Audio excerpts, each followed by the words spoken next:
Résumons. Le premier point est donc la diminution des ressources effectives, ressources que nous avons à nous partager.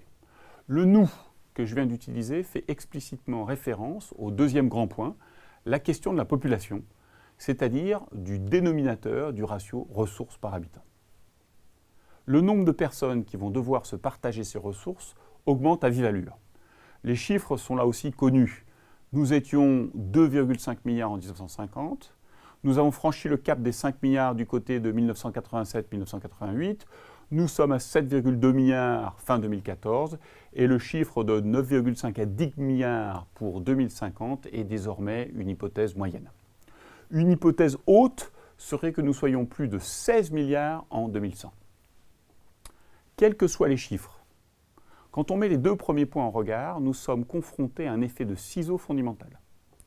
Le stock de ressources disponibles diminue rapidement, alors que le nombre de personnes devant vivre sur ce stock augmente d'une façon marquée. L'image de Paul Ariès, professeur et politologue français, est belle. Nous sommes dans le mur, mais nous ne nous en rendons pas compte, car les murs sont mous. Le témoignage qui va suivre est une illustration de ce dont nous avons parlé. Philippe Vasseur est un homme politique du Nord-Pas-de-Calais. Il a notamment été ministre de l'Agriculture de 1995 à 1997. Écoutez comment il présente les enjeux des ressources par habitant.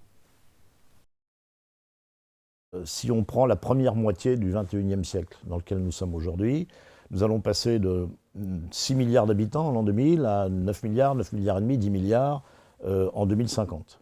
Et cette augmentation va se faire dans les pays qui sont les pays que l'on appelle encore les pays émergents.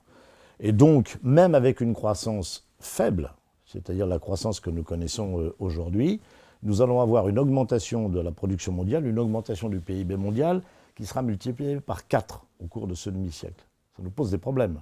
On dit, est-ce que nous avons les ressources nécessaires? Est-ce que nous avons, avec le modèle actuel, la capacité de répondre à cette augmentation considérable de la production? Le challenge qui nous attend est compliqué. Il est de passer le plus rapidement possible d'une économie de cow-boy, avec ses grands espaces, ses ressources naturelles apparemment illimitées, à une économie de type vaisseau spatial, où tout est contraint et tout doit être réutilisable.